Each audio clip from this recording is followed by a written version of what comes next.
Apple और Facebook ने 2014 में अपने एम्प्लॉयज़ के लिए जो यंग हैं एग फ्रीजिंग के लिए $20,000 के आसपास का फिक्स कर दिया कि इतने पैसे वो देंगे अगर वो एग फ्रीज़ करना चाहें, क्योंकि उनके बहुत सारे एम्प्लॉयज़ ऐसे थे जो उस टाइम पर बेबी नहीं चाहते थे, जिनकी एज 20, 30 के ऊपर जा रही थी, पर बेबी बाद में चाहिए था और करियर अभी अपना आगे करना था, या इस समय वो चाहते नहीं थे बेबी करना, या कुछ की शादी अगर नहीं हुई थी और सोचते हैं करियर में लगे हुए हैं बाद में शादी करेंगे, तो ऐसा ना हो कि एग्स ख़त्म हो जाएं। क्योंकि एक औरत के अंडा बनने की जो क्षमता होती है वो मैक्सिमम उसकी 20 से 30 के अराउंड होती है। 30 के बाद में नीचे जाने लगती है, एग की क्वालिटी, एग का नंबर डाउन हो जाता है, और 35 के बाद में बहुत तेज़ी से नीचे जाती है। तो अगर किसी महिला के, किसी लड़की के, किसी करियर की वजह से और अदरवाइज़ शादी नहीं हो पा रही, या उनकी शादी हो जाती है लेकिन वो अभी बच्चा नहीं चाहते और बाद में फर्टिलिटी कम ना हो जाए इसके लिए अभी फ्रीज़ करना चाहते हैं, तो एप्पल एंड फेसबुक ने ये अपने एम्प्लॉयज़ के लिए किया। इसको बोलते हैं सोशल एग फ्रीजिंग या early egg freezing.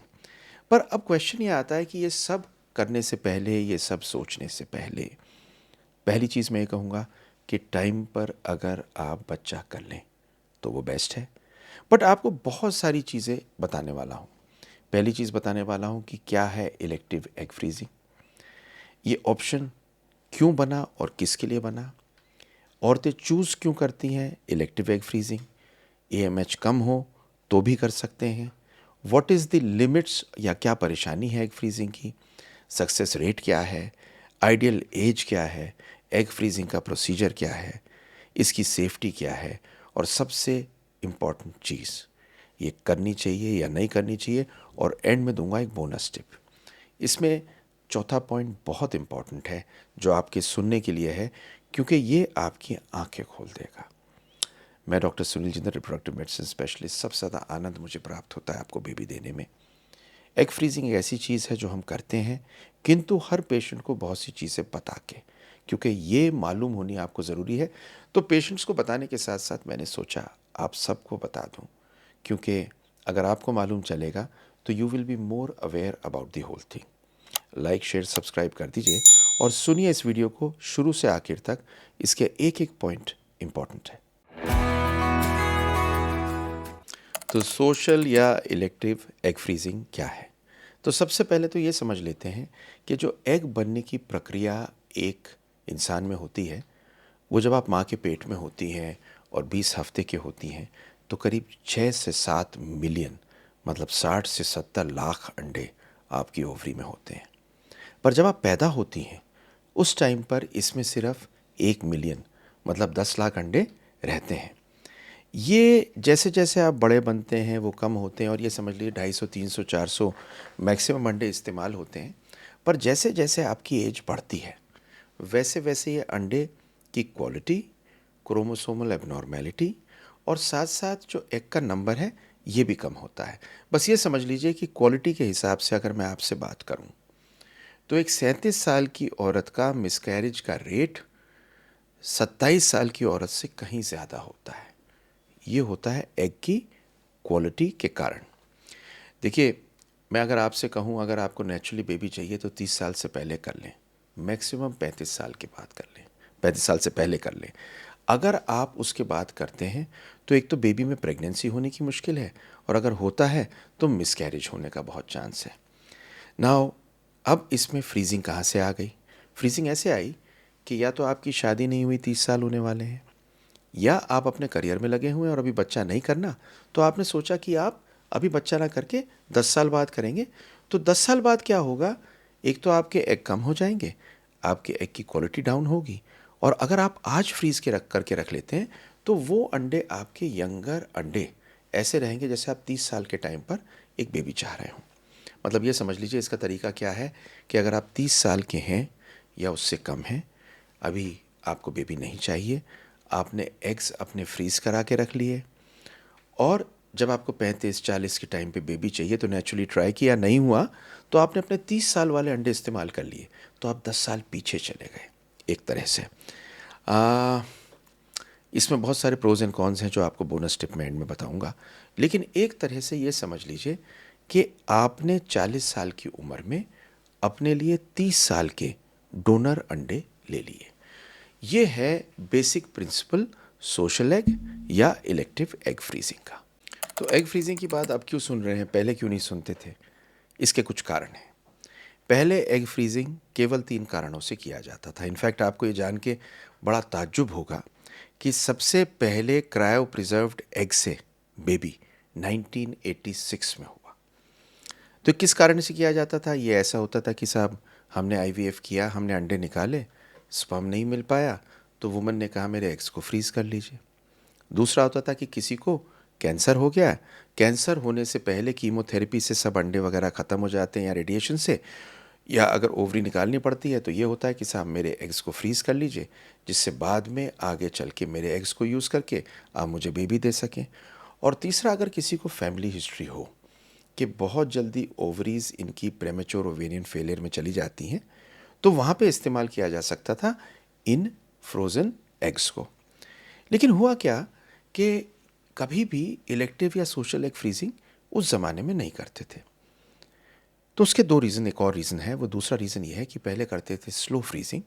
Flow freezing की टेक्निक की वजह से आइस क्रिस्टल सेल में जम जाते थे और उनका सक्सेस कम होता था। किंतु एक टेक्निक आई जिसे बोलते हैं विट्रिफिकेशन। विट्रिफिकेशन में तेज़ी में इनको डालते हैं और डालने की वजह से क्या होता है, बिल्कुल लिक्विड नाइट्रोजन में इनमें आइस क्रिस्टल नहीं जुलता, इसे बोलते हैं विट्रिफिकेशन।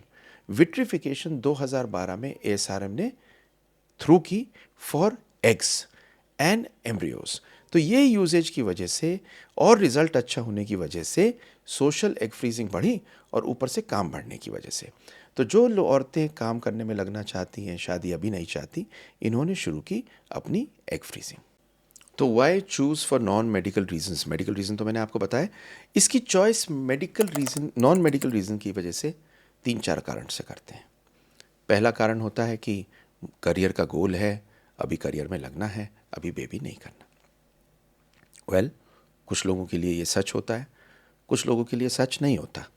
नंबर 2, लाइफस्टाइल ऐसा है, ट्रैवल के प्लान्स हैं, किसी और कंट्री में जा रही हूँ एजुकेशन के लिए, वापस नहीं आ सकती, उस कंट्री में बेबी होना मुश्किल है, ये भी एक कारण होता है। और तीसरा होता है कि अभी शादी नहीं हो रही है, राइट पार्टनर नहीं मिला है, एज मेरी निकल रही है, फ्रीज़ कर लेती हूँ, जब शादी होगी तब मेरी एज ज़्यादा हो जाएगी, तब हो सकता है मैं प्रेग्नेंट ना हूँ, डोनर एग मैं लेना नहीं चाहती, मैं अगर अपने फ्रीज़ कर लेती हूँ तो वही अंडे मेरे लिए डोनर एग की तरह काम कर सकते हैं। एक कारण ये होता है। तो अगर आप मुझसे पूछें बड़ी ऑनेस्टली, एक सिंपल सी बात कहूँगा, अगर आप टाइम पर अपना बेबी कर सकते हैं तो कर लीजिए। क्योंकि अगर आप 40 साल की उम्र में प्रेग्नेंट होंगी प्रोसीजर्स के थ्रू, तब भी आपको अपना बेबी आगे बढ़ाना पड़ेगा। जब आप 60 साल के होंगे तब आपका बेबी सिर्फ 20 साल का होगा। तो क्यों नहीं ये टाइम पे कर लें, जिससे आप बेबी को पाल भी सकें।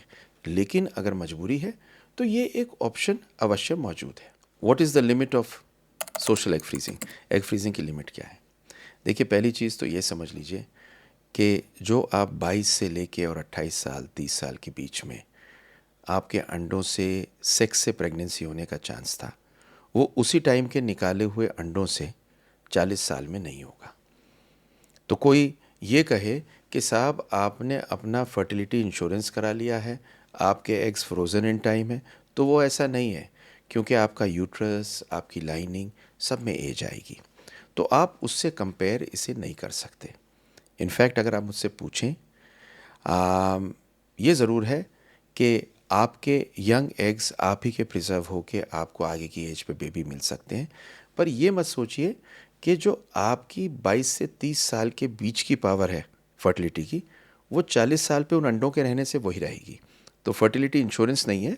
हाँ, आपके एग्स रखने के बाद में ये फ़ायदा ज़रूर मिलता है। अब इसका सक्सेस रेट क्या है? What is the success rate? तो ये मत सोचिए कि अगर आपके 12 अंडे फ्रीज़ कर लिए, हर महीने नॉर्मल फर्टिलिटी की तरह एक अंडे की तरह 12 महीने के लिए आपके पास अंडे आ गए ना। इसमें बहुत इम्पॉर्टेंट है आपके एग्स जो मिलते हैं, इन एग्स को मिलने के बाद में फ्रीज़ किया जाता है। सारे अंडे अच्छे नहीं होते। फ्रीज़ होने के बाद में इनको थॉ करके वापस लाया जाता है। टेस्ट ट्यूब बेबी में इक्सी किया जाता है या टेस्ट ट्यूब बेबी आईवीएफ किया जाता है। उसमें एम्ब्रियो बनते हैं, सब एम्ब्रियो नहीं बनते, उसमें सब अच्छे एम्ब्रियो नहीं बनते। ये समझ लीजिए इन दी एंड जो आपकी फ्रीजिंग की गई है उनसे आपके सबके एम्ब्रियो नहीं बनते। और जैसे कि टेस्ट ट्यूब बेबी में होता है उसी हिसाब से अगर आपके अंडे 35 साल से पहले फ्रीज़ किए गए हैं और 8 अंडे के आसपास आपके मिले हैं तो स्टडी में ये पाया गया कि ये करीब 40.8% चांस हैं आपको प्रेगनेंसी देने के। किंतु अगर आपकी एज 35 के ऊपर है और फ्रीज़ किए गए हैं तो आपका सक्सेस का चांस करीब 19.9 या 20% ही है सिर्फ। इसलिए एक चीज़ तो हमें यह समझ में आई कि अगर फ्रीजिंग की जाए एग्स की तो अर्लियर की जाए, 35 साल की वेट नहीं करनी। नंबर 2, हमें यह समझ में आया कि ये नेचुरल फर्टिलिटी की तरह नहीं है। ऐसा नहीं है कि आपके फ्रीज़ हो गए तो पक्का बच्चा होगा। आपके एग्स फ्रीज होने के बाद में चांसेस बेबी होने के वैसे ही हैं जैसे टेस्ट ट्यूब बेबी के अंदर होते हैं। अगला है सेवरल एग्स को फ्रीज़ क्यों करते हैं, क्योंकि सारे ज़्यादा एग्स को फ्रीज़ क्यों करते हैं? वो इसलिए करते हैं कि मैक्सिमम पॉसिबल एग्स हमारे पास में हो जिनसे हम एम्ब्रियो बना सकें और एम्ब्रियो ज़्यादा हो तो फ्रीज़ करके और आईवीएफ साइकिल्स में रख सकें। लेकिन एक चीज़ समझने की बड़ी इम्पॉर्टेंट है कि आपके एम्ब्रियोज़ की शक्ल देख के उनका जेनेटिक मटेरियल मालूम नहीं चलता। तो अगर आपकी एज ज़्यादा है तो ज़रूरी नहीं कि प्रेगनेंसी हो।